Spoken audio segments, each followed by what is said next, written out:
juga. Assalamualaikum warahmatullahi wabarakatuh.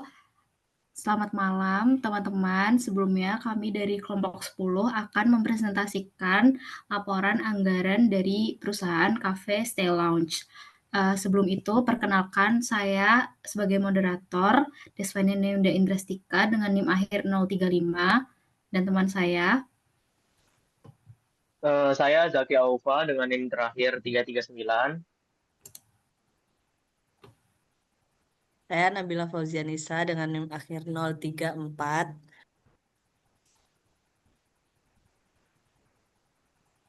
Saya Nasyara Fajrina dengan NIM akhir 021.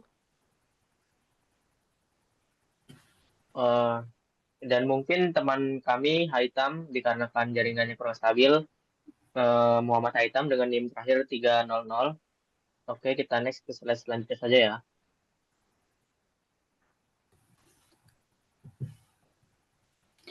Mungkin selanjutnya langsung ke pendahuluan untuk profil usaha dari kafe ini sendiri, yaitu termasuk ke jenis usaha F&B yang berbentuk kafe. Untuk lokasinya sendiri berada di Condong Catur, Kabupaten Sleman, Daerah Istimewa Yogyakarta. Mengusung konsep nyaman, terjangkau, dan mudah diakses. Target pasarnya sendiri yaitu usia 40 tahun ke atas, seperti pekerja kantoran, pegawai instansi, dan ibu-ibu arisan atau komunitas sosial lainnya. Terus terkait latar belakang didirikannya usaha ini, yaitu karena mayoritas kafe di Condong Catur itu segmennya lebih berorientasi pada anak muda, sehingga kafe ini muncul untuk menghadirkan peluang diferensiasi bagi segmen konsumen dewasa seperti yang sudah saya sebutkan tadi, yaitu ada pekerja kantoran dan ibu-ibu komunitas. Oleh karena itu, menu yang disajikan ini cenderung terinspirasi dari masakan rumahan dengan cita rasa yang sederhana, namun menggunakan bahan yang segar dan bumbu alami tanpa MSG sehingga aman dan sehat dikonsumsi. Tidak seperti kafe pada umumnya yang biasanya menu paling larisnya adalah minuman, justru kafe ini menu paling larisnya yaitu makanan-makanan berat. Ya seperti nasi tuna balado, sop iga konro, dan nasi ayam goreng. Next.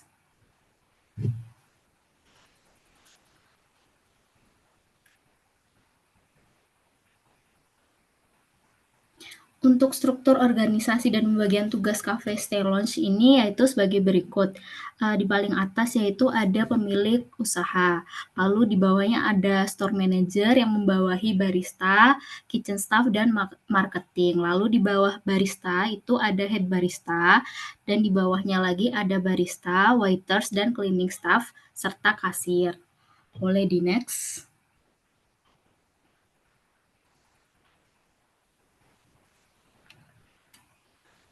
Untuk profil dan asumsi dasar perencanaan yaitu sebagai berikut. Kapasitas produksi yaitu sekitar 350 sampai 400 unit per bulan dengan harga jual rata-rata sekitar Rp31.900 per unit.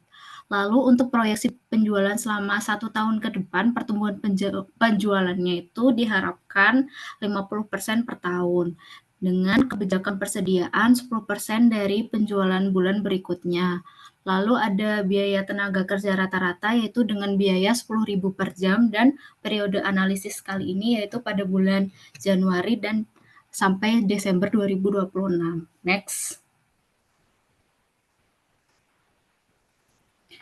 Lalu masuk ke komponen anggaran perusahaan, yaitu anggaran penjualan. Seperti yang sudah saya sebutkan tadi, menu paling laris yang nomor 1 itu ada tuna balado dengan harga jual 28.000 dan rata-rata terjual itu ada 150 porsi.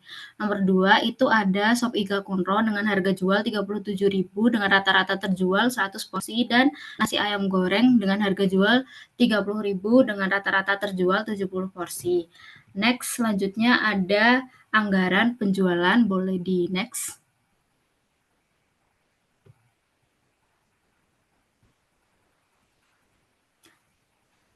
Oke, setelah dihitung dari bulan Januari sampai Desember, untuk tuna balado sendiri, yaitu total penjualannya sebesar 52.220. Lalu dilanjutkan dengan Sop Iga Konro dengan total penjualannya yaitu ada 46.435 dan nasi ayam goreng sebesar 28.800. Jadi untuk anggaran penjualan menu terbanyak yaitu jatuh kepada tuna balado. Next.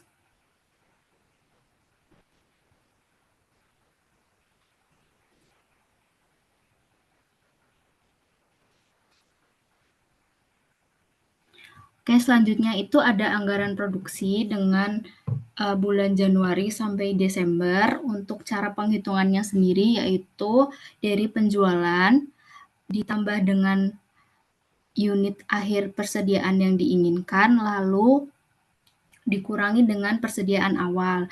Jadi misalnya 140 ditambah 13 dikurangi 0, yaitu dengan total 153.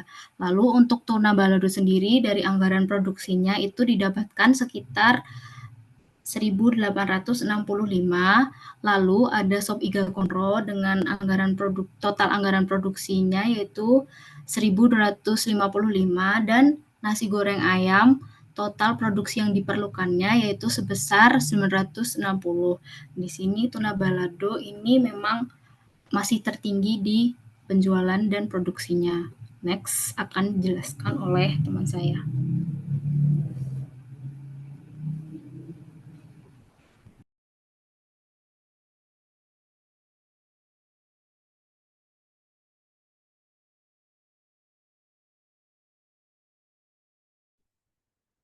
Baik, selanjutnya anggaran biaya bahan baku. Jadi untuk anggaran bahan baku disusun untuk 3 menu utama yang diproduksi secara konsisten setiap bulan. Nah, yaitu tuna balado banyak 150 unit, lalu ayam goreng 3 kontrol 100 unit. Setiap menu memiliki kebutuhan baku per unit yang tetap, total biaya juga bersifat stabil. Dengan harga bahan baku yang tidak berubah, ayam 28.000 per kilo dan ikan 140 kilo. Maka untuk biaya bahan baku setiap bulan adalah 4.098.000. Next.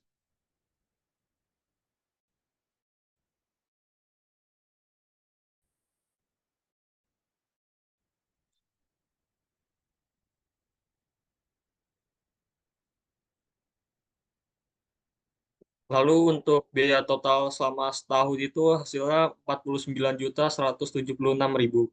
Next.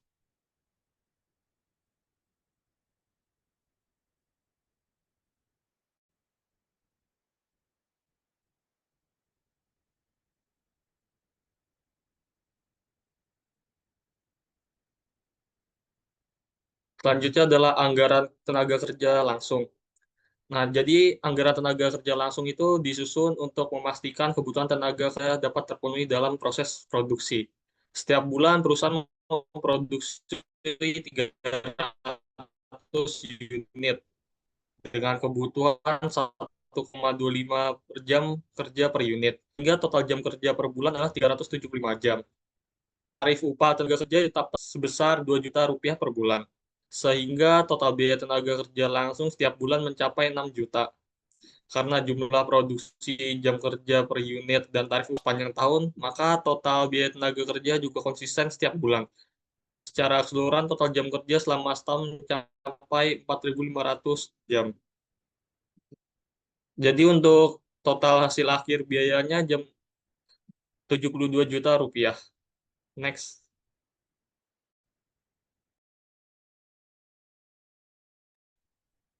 Nah, yang selanjutnya yaitu ada biaya overhead, yaitu biaya yang memuat rincian pengeluaran tidak langsung yang mendukung proses produksi pada cafe stay lounge ini sendiri, seperti biaya listrik air, gas, pemeliharaan mesin, kemudian bahan penolong, penyusutan peralatan, dan biaya lain-lain.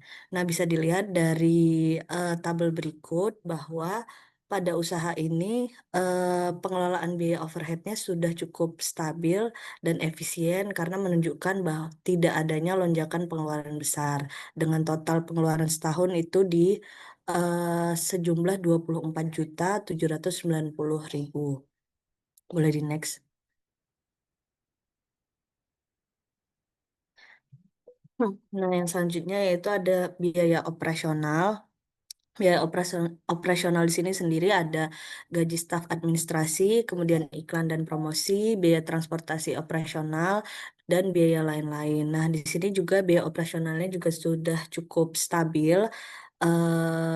Dan komponen terbesar dalam biaya operasional sendiri ini adalah di eh, pengeluaran untuk gaji karyawan sebesar 72 juta dalam 1 tahun.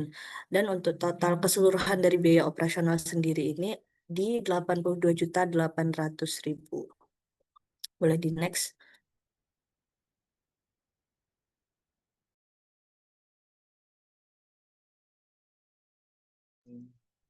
Oke, yang selanjutnya adalah anggaran kas. Ini eh, nah kita dapat di kolom pertama ini adalah kas masuk atau penerimaan dari penjualan tunai. Nah, angka ini bervariasi mengikuti anggaran penjualan. Kita perhatikan bahwa di kuartal 1 Januari sampai Maret ini kas masuk kita ini cenderung rendah. Nah, rata-ratanya hanya di sekitar 9 jutaan. Namun terjadi lonjakan yang signifikan di bulan Desember dan November ini mencapai 14,3 juta yang mencerminkan musim puncak penjualan kita ada di sebelah sini. Nah, kolom kedua ini adalah kas keluar, berbeda dengan kas masuk yang bervariasi. Kas keluar kita ini relatif stabil, eh, berada di kisaran 12,9 juta hingga 13,3 juta setiap bulan.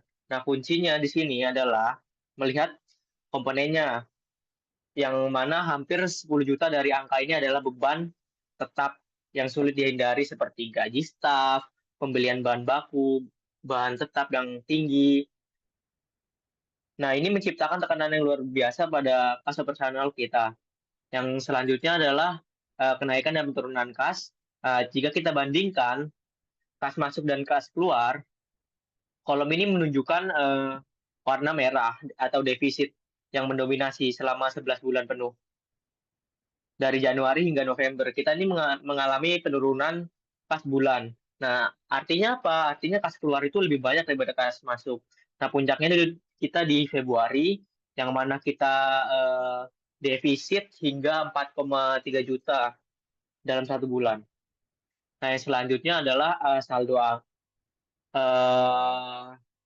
saldo awal. Ini saldo awal itu adalah saldo eh, kita sebelum mendapat keuntungan, karena di sini tidak ada tambahan modal atau piutang usaha dan lain sebagainya, maka sini nol.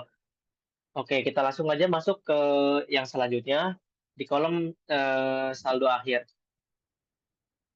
Nah, ini adalah kolom terpenting. Nah, kolom saldo kas akhir ini kita mau memulai dengan saldo nol seperti yang saya sebutkan tadi. Tapi karena defisit tiap bulannya terakumulasi menjadi saldo yang negatif, ini menjadi masalah likuiditas untuk kita. Karena kita mencapai titik terburuknya itu di November dengan saldo minus 29,863 juta rupiah. Nah, angka ini adalah kebutuhan modal kerja bersih yang harus kita tutupi. Meskipun penjualan kita membaik di Desember, kita tidak defisit lagi plus 1 juta di bulan tersebut. Eh, tapi itu hanya mengurangi utang kas akumulatif dan masih menyiksakan eh, saldo akhir tahun yang minus sebesar 28.850.000. Nah, kesimpulan dari tabel ini apa? Tabel ini adalah bukti bahwa model operasional kita ini saat ini memang tidak berkelanjutan. Tanpa injeksi dana, kita hanya harus segera mencari pembiayaan eksternal sebesar 30 juta untuk menutupi defisit ini untuk tahun depan. Nah, kita ini wajib mengaudit ulang biaya tetapnya Rp 13 juta per bulan itu, karena ini memang harus menyebabkan kita terus merugi. Ini kita harus eh, menganalisis ulang terkait hal ini. Nah, untuk bagian selanjutnya akan dilanjutkan oleh teman saya.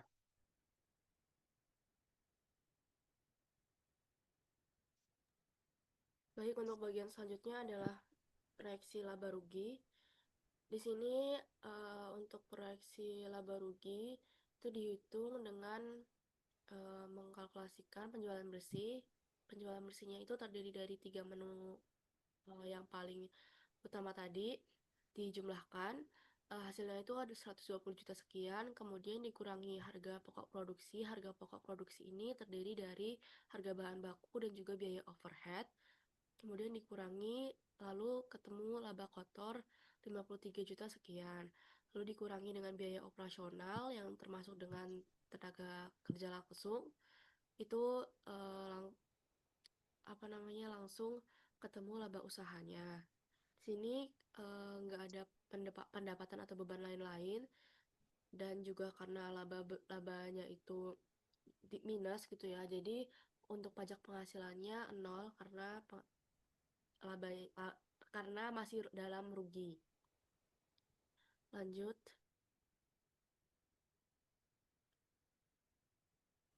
Next.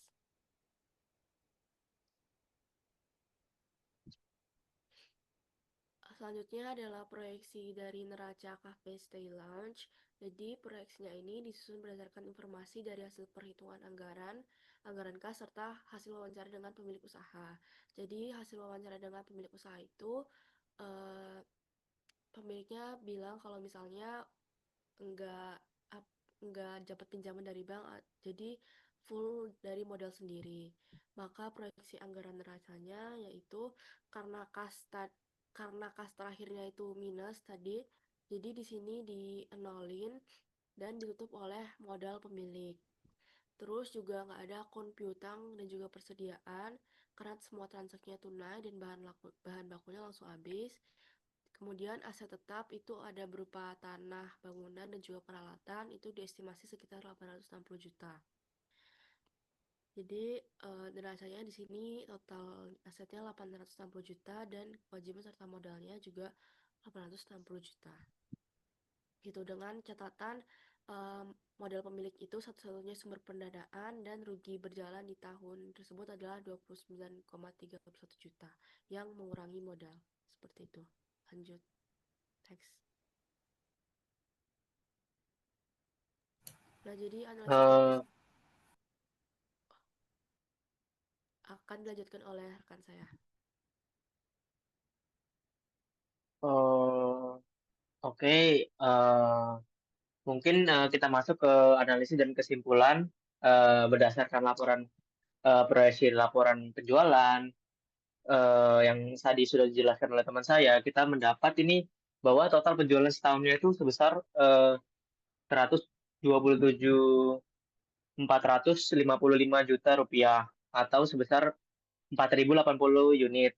Nah, untuk Tuna Balado sendiri menjadi penyumbang terbesar pada volume pendapatan. Nah, penjualannya ini memuncak pada November sampai Desember karena faktor musiman. Anggaran penjualannya menentukan batas atas potensi laba, serta resikonya bila realisasi lebih dari likuiditasnya dapat terganggu. Dan juga berdasarkan proyeksi laporan produksi, kita ini mendapat bahwa total produksi setahun itu sebesar 4.080 unit setara dengan penjualan. Nah, strategi persediaan minimal atau produksi sesuai kebutuhan. Produksinya sendiri tinggi pada bulan Desember karena butuh persiapan bahan dan tenaga. Dan fluktuasi produksi juga mempengaruhi arus kas keluar bulanan. Serta ada juga resiko puncak produksi di akhir tahun karena perlu modal kerja tambahan.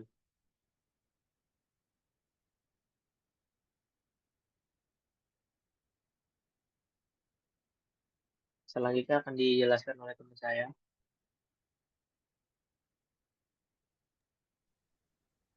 Selanjutnya, analisis dan kesimpulan dari berdasarkan laporan anggaran bahan baku. Jadi untuk total biaya bahan baku per bulan itu sekitar Rp4.098.000.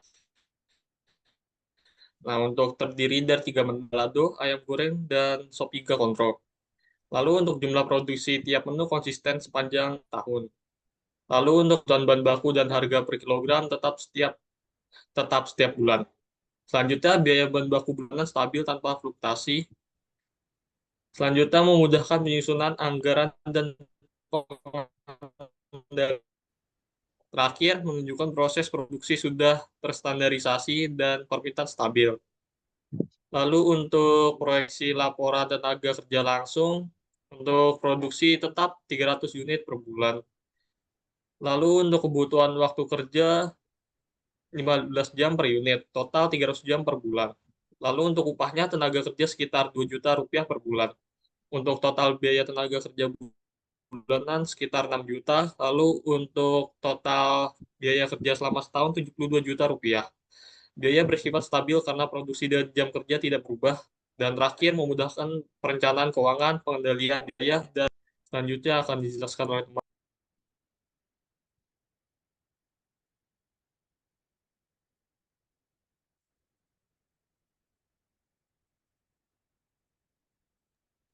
Baik, yang selanjutnya yaitu ada analisis dari biaya overhead tadi. Jadi seperti yang sudah dijelaskan sebelumnya, bahwa total biaya overhead pada usaha ini sudah relatif stabil sepanjang tahunnya dan hanya ada sedikit kelonjakan pada bulan-bulan liburan di mana masa kafe ini teramai pelanggannya. Nah, kemudian komponen terbesar dari biaya overhead sendiri ini ada biaya listrik, air, dan gas sebagai kebutuhan utama dari produksi pada usaha ini, yang mana biaya overhead ini itu harus sangat dikendalikan agar tidak mengurangi margin dari usaha ini. Kemudian juga biaya operasional tadi didominasi oleh biaya tetap seperti gaji administrasi yang sangat memakan banyak biaya dari usaha ini, yaitu sebesar 90% dari total biaya operasional. Nah, ini juga harus dikelola dengan baik agar tidak mengurangi margin dari usaha ini sendiri. Next.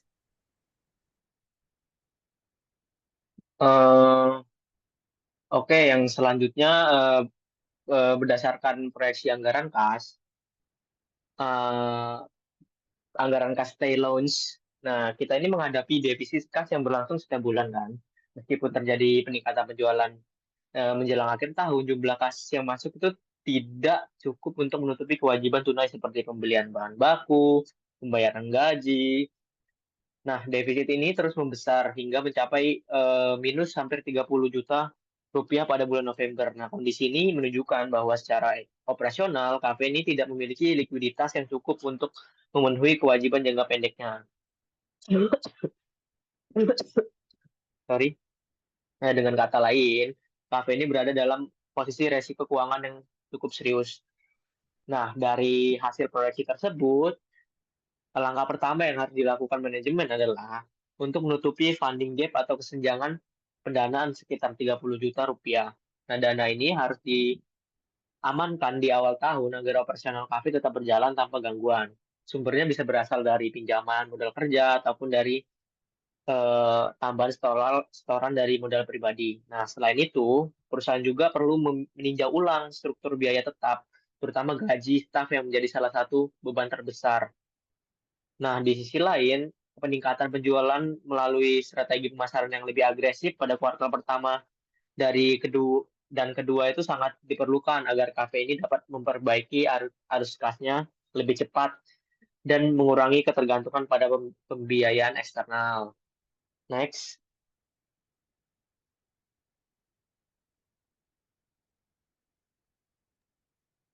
Nah, lalu untuk analisis serta kesimpulan dari berdasarkan proyeksi laba ruginya, itu berdasarkan proyeksi laba rugi, Cafe Stay Lounge ini diperkirakan mengalami rugi sebesar 29.311.000 selama 1 tahun operasional, yang mana hal ini menunjukkan bahwa pendapatan yang diperoleh itu belum mampu menutup total biaya produksi dan biaya operasional, serta biaya operasional yang terutama yang mencakup tenaga kerja langsung menjadi komponen terberat yang menyebabkan laba usaha ini bernilai negatif. Nah, kesimpulannya, perusahaan perlu melakukan evaluasi terhadap harga jual, volume penjualan, dan juga pengendalian biaya agar dapat mencapai titik impas atau memperoleh laba di periode berikutnya. Kemudian, berdasarkan proyeksi neraca, itu menunjukkan bahwa kafe tidak memiliki kas pada akhir periode karena seluruh saldo kas proyeksi itu berakhir negatif dan pemilik tidak menggunakan pinjaman lain seperti pinjaman bank. Nah, dengan demikian secara tidak langsung karena kasnya nol tadi, jadi secara tidak langsung ditutup oleh penambahan modal oleh pemilik. Terus juga tidak terdapat piutang maupun persediaan karena seluruh transaksinya dilakukan secara tunai dan bahan bakunya langsung habis dipakai. Kemudian aset utama kafe berasal dari aset tetap yang berupa tanah, bangunan, dan juga peralatan dengan total sebesar 860 juta. Dan modal pemilik itu menjadi satu-satunya sumber pendanaan dan nilainya berkurang akibat rugi berjalan. Kesimpulannya, kondisi ini menunjukkan bahwa usaha tersebut sangat bergantung pada modal pribadi dan berisiko mengalami kebutuhan dana tambahan apabila kegiatan operasional ke depan masih menghasilkan arus kas negatif. Seperti itu.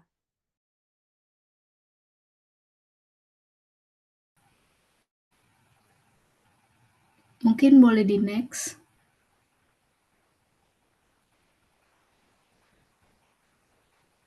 Selanjutnya ini ada dokumentasi ketika kami melakukan wawancara dan observasi di lapangan Cafe Style Lounge langsung. Next.